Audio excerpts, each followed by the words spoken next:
Hey guys, Sheri Ann Richerson from exoticgardening.com, and what you're looking at is soil blocks that are inside of a soil block tray that we built. We do have a video on how we made this. A soil block is made with this little soil block maker. I got this from Johnny's Seeds over in Ohio. And basically what you do is you put your soil in, your moist soil, in some kind of container, and then you make a pile of it, and you just basically take this and press it down and then make your soil blocks. Now, I made this yesterday. It does take a little bit of practice. And so today I thought that I would show you how to plant some seeds. We're going to start with an All-American Selection winner from, I believe this year. This is a 2022 All-American Selections National winner. This is Begonia F1 Viking Explorer Rose on Green. And it says that it is a 16-inch tall begonia for full or partial sun. It has 1.5-inch rose blooms on dark green glossy foliage.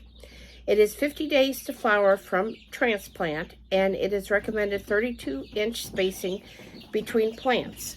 Now, I hope I say this right. This is from Cicada Seeds, and they did send these to me for free to trial. They came inside of that packet, and then inside the packet was this little container. I don't know if you can see how tiny those seeds are. There's lots and lots of seeds in there. Sometimes I do use a, yes, my words are not coming today, guys. Sorry. Sometimes I use a tweezers to do these, but today I think that I'm just going to dip my finger in, and we are going to start right down here, and I'm going to drop one seed per. Now this can get a little bit tricky, especially if you are new to planting seeds. That's why I normally do use tweezers.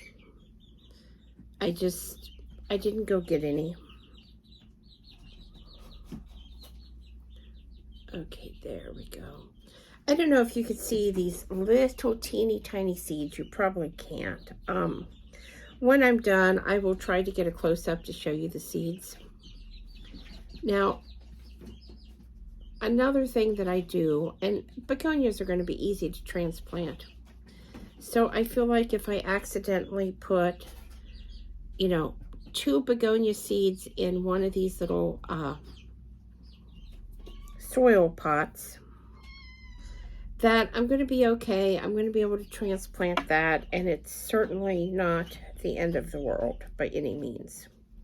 I'm going to dump those out of that lid and put these right in my hand.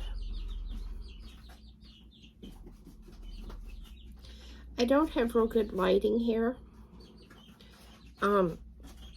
So that is another issue that I'm dealing with.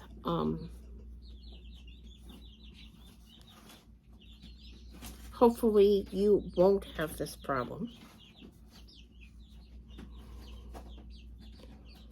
I guess I really should have went and got a pair of tweezers, because I feel like I'm maybe dropping a couple extras of these, but like I said, it's not the end of the world. I will certainly be able to transplant these up once they start to grow.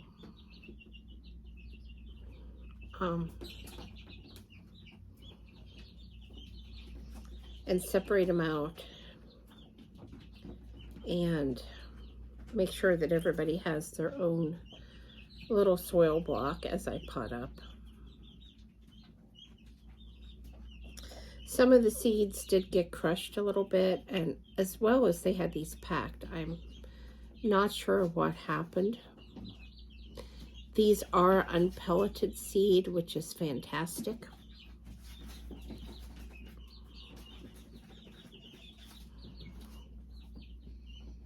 And there's quite a few of these. Now, another thing that I want to tell you, sometimes I use my book, The Complete Idiot's Guide to Seed Saving and Starting, to look up and see what the best propagation method is. Sometimes I do not, because I honestly don't have every single plant that I might want to grow listed in the charts in my book. I have the most basic ones that most people would want to grow or would be growing. So I have another item that I got at one of the Garden Writer events I attended. I'm not sure which one right offhand, but it has truly been a wonderful addition to my seed sowing library. I don't know if you can get one, but if you ever see, I'm going to show it to you in a minute. If you ever see one, it's something that you definitely want to pick up and have on hand, because it has just some absolutely wonderful information that is sure to help you achieve success in seed sowing. And this one is from Pan American Seed. As you can see, it's an older book. There's what it looks like. And inside, it gives so much good information. For example, begonias. The media needs to be saturated through germination. The temperatures need to be 72 to 75 degrees Fahrenheit and fairly constant. You need to maintain humidity at 95% or higher. Light is beneficial but not required for germination of begonia seeds. And then it goes on to tell you about plug production, which basically, I don't do plugs, but as I transplant these up and I want to grow them on, I can use that plug production information. And then it also explains growing on to finish, including container sizes, bench spacing, and plants per pot. So I'm just going to show you, since we're doing the begonias. I know that you probably cannot see this, and I'm sorry. I only have limited space. But this is some of the information that is in here. And like I said, I find it really helpful. One of the plants that I've had a lot of issue with, just to be honest with you, is impatiens. And once I got this book and I was able to look it up, impatiens no longer became an issue. I gotta add some water to this. I was actually able to get them to germinate and grow. So many times, plant seeds take very specific requirements to get them to germinate. And once you meet those requirements, you know, it's easy. But if you just, you know, throw some seeds on soil and expect them to germinate, some will, some won't. Okay, there we go. I wanted to mist the top of these seeds.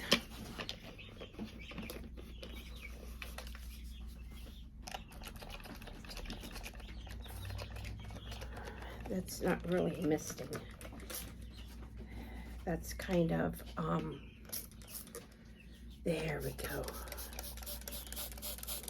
I just wanted to mist those just a little bit so that they had a little bit of moisture right there on top.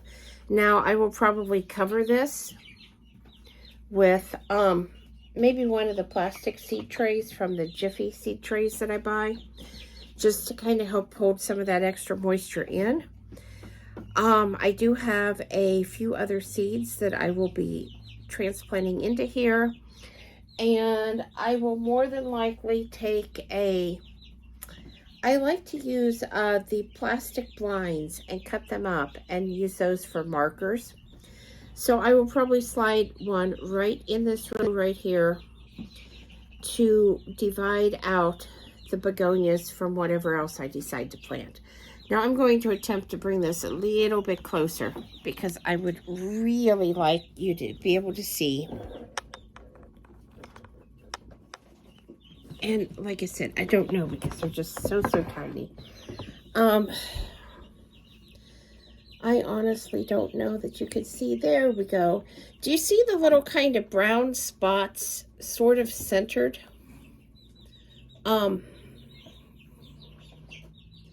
There's one right there under my finger.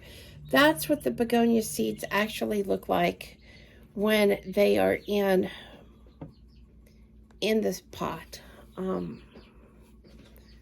I don't know how well that's going to show up on camera. Anyway, guys, that's the begonia seeds. That's going to be a new one to watch out for in the stores this year. Again, it is called Begonia Viking Explorer Rose on Green. I don't have any photo to show you, but it is a 2022 All-American Selections National winner, which means it's going to be a wonderful, wonderful plant to put in your garden. So keep your eyes out for it, and if you see it, pick it up. Thanks for watching, guys. Please subscribe. Leave your questions below. Thumbs up, thumbs down, and I hope you all have a wonderful day.